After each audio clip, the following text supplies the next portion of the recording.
Құрметті көрермен, бұл сөз төркіні жобасының кезекті шығарылымы. Көріп отырғандарыңыздай, біз Мақпал ханымның шаңырағына келдік. Ең алдымен сізбен таныса кетейік.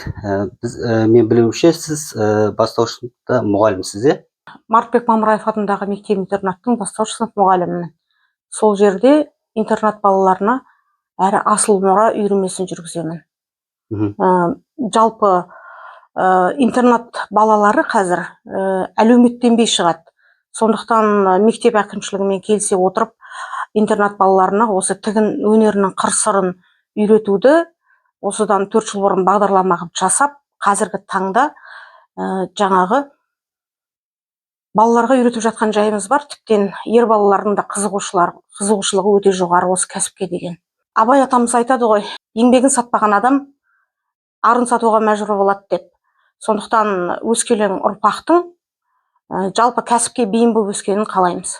Бір дәстүрлі әдістерден гөрі біз кәсіптің заманауиландырған түрлерін көрсетеміз. Өйткені қазір адамның кәсібін жеңілдететін түрлі құрылғылар өте көп. Сондай құрылғыларды өзіміздің қолда барын көрсетеміз. Болмаса түрлі форумдарға, көрмелерге барамыз. Жалпы негізі менің мақсатым жаңағы үйірме барысында жалпы қазіргі таңда кез келген адам кәсіпті істеп кете алатындығын көрсету. Ісмер деген сөзді істі деп айтып жатады. Сол кезде мен еріксіз енді жымиып езу тартам. Істі деген ол мүлдем басқа мағына беретін сөз ғой. Ісмер деген енді шебер деген сөздің баламасы ретінде қолданам. Әрине біз қазір көбінесе синоним сөздерді қолдана бермейміз ғой. Негізінен ісмер деген қазақтың енді керемет сөзі. Енді қолдан іс келетін адам дегенді білдіретін болса керек. Мен енді мынаны қазақтың жаңағы еті бар ғой, керемет асатын қазақша. Әсіресе Арқа өңірінде ол кең белең алған. Соған біз қамыр жаямыз. Қамыр жайған кезде сыпыраны қолданамыз. Көбінесе осы сыпыра деген сөз өзінің мәнісін жоғалтып кеткенінің бірі деп ойлаймын. Мен оны көбінесе күлгенде айтамын. Сыпыра деген сөзге кісілердің құлағына түрпідей тиіп жатады. Бірақ көбінесе мен ойлаймын, осы биік үстелге іліп, соның үстіне қамыр жайғанда сол сыпыра өз-өзінен жоқ болып кетті ау деп. Бірақ жаңағы осы шеберлер осы дүниені тапты ғой қазіргі заманауи. Бірақ бұның мәнісі өзінің жалпы функциясы сыпыраға әбден келеді. Баяғы аналарымыз, әжелеріміз қолданған. Өйткені жерге бұрын теріні илеп, терінің түгін төмен қаратып, жоғарғы жағын жоғары қаратып, кісілер кәдімгі нанды илеген, жайған барлық нан тағамдары тіптен жаңағы қамырды ашытатын, нанды ашытатын, ашытқанның өзі соның ішінде жататын. Біз бала кезімізде ұнның ішінде. Сол кезде сол сыпыра, сол сыпыраның ішінен бір түйір ұн түсірмей аналарымыз сыпыраны бүктеп қоятын. Сыпырада береке қасиет бар деп айтатын тұғын. Біз енді өзіміз 13 ағайындымыз. Ең кіші бауырымның қолында анам тұрады. Сонда басқа ешқайсымыздың үйімізде сыпыра жоқ, сол үйде сыпыра бар. Өйткені анам үнемі келінге айтып отырады. Сыпыраң болсын. Ол дастарханның берекесі. Өзіңіз ойлаңызшы, сырап деген біздің халқымыздың ең бір жек көретін нәрсесі. Қазір қаншама нан тағамдары көрінген жерде қалап қарасаңыз. Ал сыпырада, сыпыраның мақсаты жалпы қолданудағы. Екі сөздің байланысы бар ғой, неге? Сырап пен сыпыраның байланысы бар деп тұрсыз ғой. Байланысы әбден бар. Өйткені сыпырада жаңағы бір түйір нан шашылмайды. Оның функциясы сондай. Сосын кез келген уақытта қамырды жаят оның бетінде. Одан кейін нан жасаған кезде оны жағалата жасап қояды кәдімгі тандыр нандарды. Ал енді қазіргі сыпыраға тоқталғым келіп тұр. Қазіргі сыпыра біз енді қалада тұратын болғаннан кейін нанды пісірмейміз. Ол енді тіптен тандырға жапқан кезде тандырға нан пісіру деп айтпайды, нан жабу деп айтады оны. Біз енді қазір осы заманауи түрін біз сияқты ісмер келіншектер тігіп жүр. Бұл енді біздің кәдімгі қамыр жайған кезде еттің наны деп айтады ғой арқада. Соны осы қабаттап осыған қояды. Өзі 4 қабат болады ма? 4 қабат болады. Мына 5-ші қабаты астыңғы жағы дақ матасынан тігіледі. Бұл астына қарай дымқылды өткізбейді. Сонан соң ішкі 4 қабаты бөз матасынан тігіледі. Бөз матасы таза мақтаның талшығынан жасалғаннан кейін суды бойына жақсы сіңіреді. Міне бұл тек қана жаңағы қамырға ғана емес жайылған. Мысалы тоқашта пісірсеңіз де, бауырсақ пісірсеңіз де, осының бетіне жайып қоюға бұның енді әбден болады. Оның барлық нан пісірген кезде барлық нанның түрлеріне бұл жарай береді. Сондықтан бұл кәдімгі сыпыраның заманауи түрі деп айтуға әбден болады. Біздің аналарымыз ертеректе ол теріден жасалған тулақ сияқты болса, кейінгі уақыттарда кәдімгі дермантиннан жасады біздің аналарымыз. Бөз дедіңіз, бөз матаны? Қазір енді біз бөзбен дақ матасынан алып тұрмыз. Мына дақ матасының қазіргі заманауи мата ғой бұл. Бірақ бұл жаңағы суды сіңірмейді, сосын салтақ болмайды, металды кірді ұстамайды. Бұл ұзақ ұстау көтеретін дүние. Сосын мына дүниеге тоқталғым келіп тұр. Бұл енді қызым негізі басында шеберлер осыны дөңгелек тікті. Енді қамыр дөңгелек бұл жайылады ғой. Бірақ енді әрбір шебер өзінің қолтаңбасын қалдырады. Біз төртбұрышқа тіктік, өйткені бауырсаққа да тоқаштың барлық нанның түрлеріне әмбебап болсын деп қолданысқа осылай енгіздік. Одан кейін мына нәрсеге тоқталғым келеді. Бұны да негізі өзіміздің шеберлер дөп-дөңгелек тіккен болатын. Одан кейін бұл немене дедіңіз? Бұл енді мини-сыпыра деп біз күлеміз.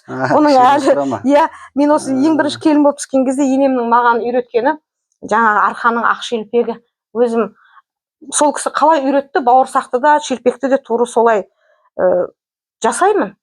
Етті де туры сол кісі сияқты баптаймын. Әрине, анамның берген тәрбиесі өз алдына ғой, енді бірақ 30 жыл енді енемнің осы арқа төрінде тұрып жатқаннан кейін мен көбінесе осы елдің салт дәстүрін ұстауға тырысам.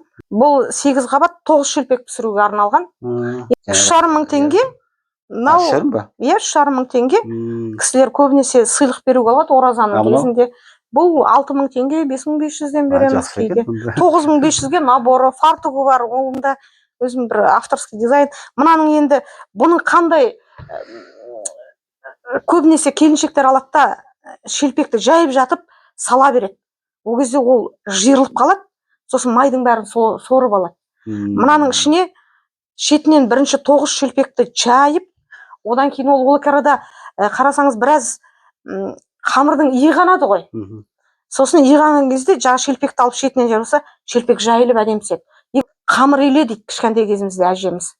Сосын бір зуала иле дейді.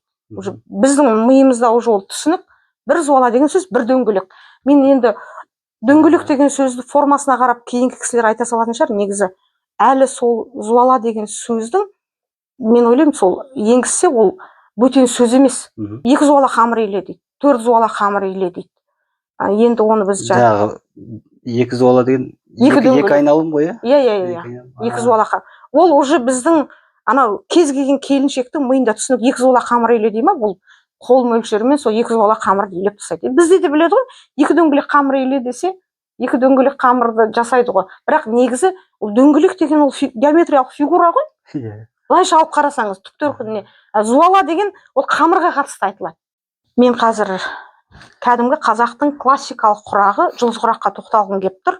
Қазір көбінесе бұны шеберлер тіге бермейді. Тіге бермейтін бір себебі бар. Біз бала кезімізде үлкен кісілер жалпы қазаққа барқыт плюш деп айтады ғой, плюш дейді. Плюш дейді. Ол мата ежелден келе жатқан мата, қыз жасауын плюштан тігетін болған. Содан қазір плюш матасының сапасы төмендеді қазір. Сондықтан оны ешкім тіккісі келмейді. Заманауи құрақтарды, ши құрақтарды тіге бастайды. Мен сол жұлдыз құрақты жаңғыртып жүрген шеберлердің бірімін. Жұлдыз деген енді біздің халқымызға бұл бөтен нәрсе емес қой. Жаңа қазақтың түгел өмірі өзі жұлдыз, күн, айдан тұрады. Жаңағы космостық байланыс бар ғой. Иә, космостық байланыс бар. Соның жұлдыздай жарқырасын өмірің деп енді қыздарына солай жасайтын болса керек ата-бабаларымыз. Иә, түрлі түстен оның міндетті түрде оған сары, көк немесе жасыл түсті, қызыл түсті қолданады. Ең бірінші осы жастық тіктім бірнеше рет. Кейде тапсырысты тігеміз ғой, тапсырысты тігеміз, бірақ кейде шығармашылық адамы бір жаны жай таппай кетеді. Сол кезде жаңағы тапсырыстардың барлығын жинап қойып авторлық жұмысын жасайсың. Иә. Сосын барып ішкі сенің бір сезімің қанағаттанады. Сосын барып қайтадан жаңағы тапсырысқа көшесің. Мына жастықты тіктім, бұл жаңағы жарты дөңгелектерді бір-біріне жапсырып отырып тігеді. Былай бір қарасаңыз, кәдімгі 4 гүлдің күлтесі шығып тұрады. Ал енді былай қарасаңыз, кәдімгі диірменнің 4 қанаты шығады. Ал енді тігіп қойған жер гүлдің 4 күлтесі. Өте жақсы дүние деп есептеймін. Өйткені көптен бері осыны кәдімгідей ойланып толғанып жүріп, әртүрлі түстен тіктім. Кәдімгі инстаграмға салған кезде кісілерге осы жастыққа ат қойыңызшыдар деген кезде, енді тіптен бар ғой, бір 70 адам ба реагировать еткен шығар. Түрлі жаңағы аттар қойды. Мен әлі оны қоя алмай жатырмын. Әлі тоқтала алмаймын. Өйткені қойған аттардың бәрі бірінен бір өтеді. Шексіздік деген сөзді қойды. Біреулер ниет деді, біреу басында көк түстен тіккен. Ол тіптен керемет болған. Оны мектепке ЮНЕСКО-дан кісі келген екен, сол кісі аттай қалап алып кеткен ғой. Жаңағы әкімшілікте тұрғантын. Балалармен бірігіп жасаймыз ғой. Содан ЮНЕСКО-дан келген кісі кәдімгідей осының қара көк түсінен тігілген қанық. Соған кәдімгідей Европа халықтары жалпы қолөнерді өте жоғары бағалайды. Сондықтан осындай авторлық жұмыстар дүниеге келді. Енді одан кейін жаным жай таппады, осыны 4 түстен тіксем қалай болады екен деп. Кәдімгі енді мынау түрлі қазақтың гүл жайнаған құрағына қолдануым керек қой, болымда. Бірақ енді 4 түстен тіккенімді жақсы деп айтады, бірақ мен мына жерде қараңызшы, диірменнің 4 қанаты бұл жерде көрінбей қалды. Бай қарасаңыз, калейдоскоп дейді ғой, сол сияқты көрінеді. Бұнда енді елдер жақсы шықты деп жатты, бірақ негізінен бұл 2 түстен жақсы көрінеді екен. Мына зұмрат түсінен тіктім. Бұны енді жастық емес, кәдімгі төр көрпе ретінде тіктім. 2 түрлі түстен тіккеннен кейін қараңыз, барлық нелер көрінді. Міне диірменнің 4 қанаты. Одан кейін гүлдің 4 күлтесі, міне қарасаңыз, басырып тігілген жер. 2 түс болу керек деген шешімге келдіңіз ғой. 2 түс болу керек деген шешімге келіп, осыны жаңағы жасадық. Адам айтады ғой, адамның ниеті дұрыс болу керек дейді ғой. Мен өз басында ол бір табыс табу ниетім болған жоқ. Жаңағы жақсы дүниені ұсыну. Сондықтан қазір енді алып қарасаңыздар, басында айтады ғой, кемені қалай атасаң солай жүзеді деп. Сонда біз айттық, біз элитный көрпе тігеміз. Жаңағы жақсы дүние сұраған адамдарға береміз. Жақсы дүние алғысы келетін адамдар болады қолында қаржысына. Неге бізге оны тікпеске, осы орталықта батыстар тігіп жатыр, қаптатып. Олардың бір мынандай төр көрпесі 50 000 теңге, 100 000 теңгеден барады. Оны әкетеді. Маған айтты, кісілер сұранысқа ие болмайды, сіздің мына бағада өтпейді деп. Жоқ, қазір бір алған кісілер, бір кісінің өзі 20 төр көрпе заказ берген кісілер бар. Бір адам. Менді біле беріңіз, кезең-кезеңін бірінен бірі көріп, мен ешқандай таргет ештеме жасаған емеспін. 4 жыл болды, бұл өндірістік тігін машинесі. Бұны мен көбінесе жаңағы бірақ тігісті тігет бұл. Тігінен тігетін. Бірақ өте өнімді жұмыс жасайды. Мынаның скорость дейді ғой, жылдамдығы. Минутына 4 000-ға дейін барады. Мен 2000 бір нәрсеге қойып тігем, басында 1000-ға қойып тігетінмін. Несі бар ғой? Мынандай кәдімгі прямой строчкаларды зырылдатып өтеді ғой. Жіпті де өзі қияды, жіпке де үнем. Сондай өзінің функциясы жақсы. Екеуін қолданам, негізгі жұмыстарым көбісіне. Сосын бір лазерлі құрылғым бар. Мынау тұрған керек дүниенің бәрін соған кескізіп алам. Көбінесе біздің мынау қазақи тәрбиеде жолатқысы келмейді. Жаңағы тігін, аспаздық деген мамандықтарға да. Бірақ енді ер адамды ма? Мен көбінесе жаңағы Берік Исмайыловты айтып не етем. Оның жаңағы тіптен бізде менталитет қиындау. Менталитет қиындау, негізі, бірақ айтамын, бірақ кейіннен сендер барыңдаршы дегенде бәрібір қандай да бір техникалық мамандыққа сол балаларды ата-аналарының жаңағы күштігімен сондайға кетіп қалып жатады. Бірақ жаңағы балалар істесе, мен ойлаймын, олардан кәдімгі енді керемет маман иелер шығар еді. Ісмерлер, шеберлер. Бір ерекше дүние жасағанды жақсы көрем. мынау табақтың астына қоятын Табақ. күнделікті, Ау. шайнектің, мынау ақманның астына қоятын ұстағыштар. Кез келген осындай дүниені жасағанда мен көп ретте пайдаланатын қылып дүниені жасаймын. Неге екенін айтайын, Бір өйткені реттік емес қой. иә, мынау мысалы кір шалып қалса, кәдімгідей жақсылап жуып алуға болады. Кір машинеге салып, я болмаса сабындап кәдімгідей сығып жуып Кір алуға қатты болады. жұқтырмайды Иә. енді неме? Енді менікі кірлеп жатады арасында. Бірақ енді осындай бір өзіме бір арасында бір осындай дүниелерді жасап, кішкене айтып тұрмын ғой, өзімнің бір ішкі сезімді қанағаттандыратыным бар. Бұл доптың бір тарихы бар екен. Иә, доптың бұл қызық. Облыста осы допты бірінші бастап тіктім. Қазір өзім әзілдескенде айтамын, осы доптың жеті атасын тігем деп. Менде қазір қолымда дайын болмай қалды. Қазір осы футбол добы ғана тұр. Мысалы, осы доптың біреуін Димаш Құдайбергеннің анасы Светлана Айтбаева бір қонақта аттай қалап алып кесіпті. Меруерт Өтекешева, Тоқтар Серіков пен Бейбіт Сейдуалиева, сосын Саят Әбенов бар, Нұрлан Әлімжан, сол кісілердің барлығы бір тойда аттай қалап, өзіміздің жерлесіміз Дәуренбек Аркенов бар.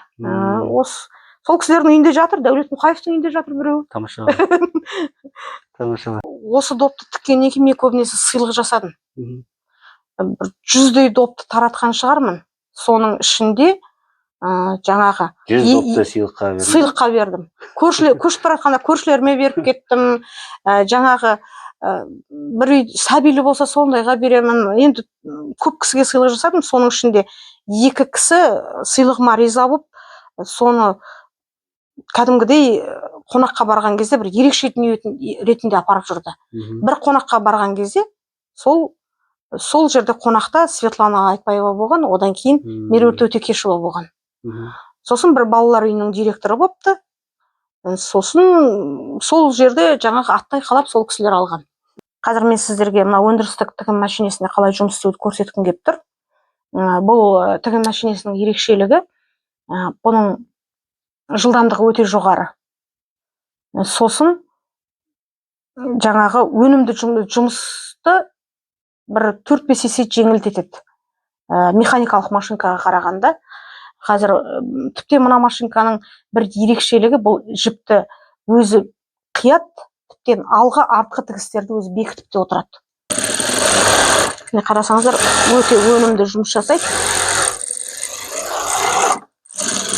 Мынаның бәрін бастырып тігіп отыруға осы машинканың енді көмегі зор, өйткені тігістің алдын артын бекітіп те отырады. Сөйлі сұхбатыңызға, әңгімеңізге рахмет айтамыз. Жаңа айттым ғой, қазіргі көбінесе өсіп келе жатқан балалар әлеуметтен өседі. Енді олардың заманы сондай. Бірақ осы қол өнері мен айналысса деймін. Кез келген адам айналысуға болады. Мысалы, көптеген Азия мемлекеттері бар ғой, таза қол өнермен айналысатын. Бізге де ол қазір келе жатыр. Өйткені жаңа үкіметтің қазір қолдауы өте жоғары. Мен жалпы өзім жаңағы көрмелерге барған кезде, форумдарға барған кезде көріп жүрем. Ұйымдастыру да жақсы. Қазір біздің орталық Қазақстанның арнайы шеберлердің қауымдастығы да бар. Біз кәдімгідей бір-біріміздің жасаған дүниелерімізді бағалап жатамыз. Қазір қол өнердің кәдімгі заманы келе жатыр. Бұның өйткені кез келген қол өнерді қазір жеңілдететін заманауи құрылғылар өте көп. Кестені де тігіп беретін, кез келген оюды кесіп беретін, кез келген дүниені жасап беретін құрылғылар бар. Жалпы өзімнің оқушыларыма да айтам. Кәсіппен айналысыңдар деп, міндетті түрде қосымша адамның бір меңгерген дүниесі болу керек. Ол тігу міндетті түрде емес, ол тігу. Ол мүмкін жақсы жаңағы тағам әзірлейтін шығар. Мүмкін біреуі жақсы тоқитын шығар. Адамның қызығушылығы әртүрлі ғой. Біреу жақсы кестелейтін шығар. біреу жақсы тігетін шығар, соның барлығын кәсіпке айналдыруға болады. Кәсіпке айналдыруға болады, оған мүмкіндіктер қазір жеткілікті. Өскелең ұрпаққа айтарым сол, өсіп келе жатқан ұрпақ кәдімгідей әлеуметтеніп өссе, осы заманның талабынан қалмаса, бірнеше мамандықты меңгеріп алса, тіптен оны қаржыға айналдырмаса да, ол адамның өзінің жан дүниесін қанағаттандыруға бір таптырмайтын нәрсе. Ал Мақпал ханым, риясыз әңгімеңізге рахмет, ашылып сөйлегеніңізге рахмет, сұхбатыңызға рахмет, сізге береке берсін, шығармашылық табыс. Ал құрметті көрермен, сөз төркіні жобасы аясындағы кезекті шығарылым аяқталды. Бұл шығарылымда жақсы әңгіме, жақсы сұхбат болды деген ниеттеміз. Пікірлеріңізді білдіріңіздер, қандай жаңа сөздер білесіздер, жаза кетіңіздер, мағынасын білдіре кетіңіздер, лүпіл басыңыздар, арнамызға жазыңыздар.